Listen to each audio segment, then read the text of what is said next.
Hello, dear students. Today you are going to do the lesson The 100 Dresses Part 2. The 100 Dresses Part 1 has already been taught to you, so you are already aware of the concept of bullying in schools. This is an extension of the same chapter. So come, let's begin it. Eleanor Estes was an American children's author and a children's librarian. Her book, Ginger Pie, which she also created illustrations for, won the Newbery Medal. Three of her books were Newbery Honor winners, and one was awarded the Lewis Carroll Shelf Award.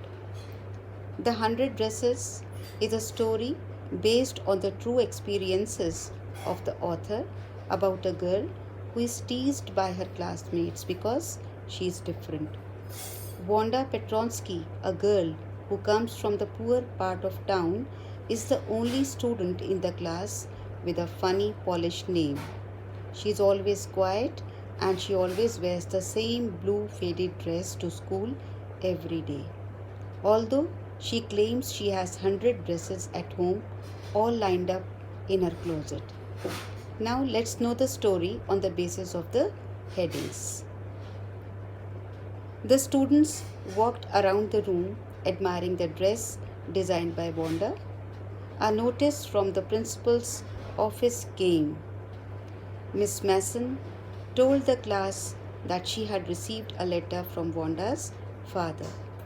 She read the letter aloud. In his letter, Wanda's father had informed Miss Mason that Wanda would not come to school anymore. They were moving to the big city. In that city, nobody would tease them because of their name. The class became silent and felt bad about Wanda. Miss Mason understood the feelings and told them that no one should hurt anyone's feelings because his or her name was long or funny. She said that what had happened in the school about Wanda was bad. She asked them to think about that. Maddie listened to what Miss Mason said about Wanda. She could not concentrate on her studies. She had a sick feeling. She had never made fun of Wanda herself, but at the same time, she had not enjoyed Peggy's asking Wanda about her dresses. On such occasions, she said nothing and stood silent, which was bad. She felt that she was a coward and never stopped Peggy from making fun of Wanda. Maddie wondered if she could do anything. She wanted to meet Wanda and tell her that she had never meant to hurt her feelings. So she made up her mind to go and tell Wanda that she had won the contest and her 100 dresses were beautiful. She decided that she and Peggy would go to her house to meet her. When school was over, Maddie told Peggy to go to Wanda's house. They walked towards her colony. On the way, Peggy said that she had never called Wanda a foreigner. She always thought that Wanda was a dumb girl. She never imagined that Wanda could understand that the girls had been picking on her. Maddie just wanted to meet Wanda and tell her that they were sorry for their behavior. She would request her not to move away. After some time, Peggy and Maddie found Wanda's house in the Boggins Heights. The house looked shabby but clean. It reminded Maddie of Wanda's dress. But there was no one in the house. Wanda and her family had already left the place. They came back. Peggy said that her asking Wanda about her dresses actually helped her. Otherwise, Peggy said that Wanda might not have won the drawing contest. But Maddie was not satisfied. She could not sleep that night.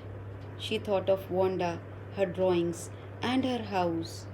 At last, she made a decision. She decided that she would not keep quiet if someone made fun of anybody before her. She would not mind even if she would have to lose Peggy's friendship. Though She had no way of meeting Wanda. She decided that she would never make anybody unhappy. On Saturday, Peggy and Maddie wrote a letter to Wanda. It was just a friendly letter. They praised Wanda's drawings. They wrote to her that she had won the contest. They mailed it to Boggins Heights with a please forward request. A number of days passed, but there was no reply from Wanda. Peggy had begun to forget the whole incident. Maddie tried to sleep at night, making speeches about Wanda. It was Christmas time. On the last day of the school, Miss Mason received a letter from Wanda.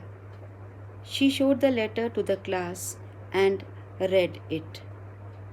Wanda had written that the girls could keep those 100 dresses because in her new house she had 100 new ones. She had gifted the green dress with the red trimmings to Peggy. She wrote that Maddie could have the blue dress. She wished Merry Christmas to all.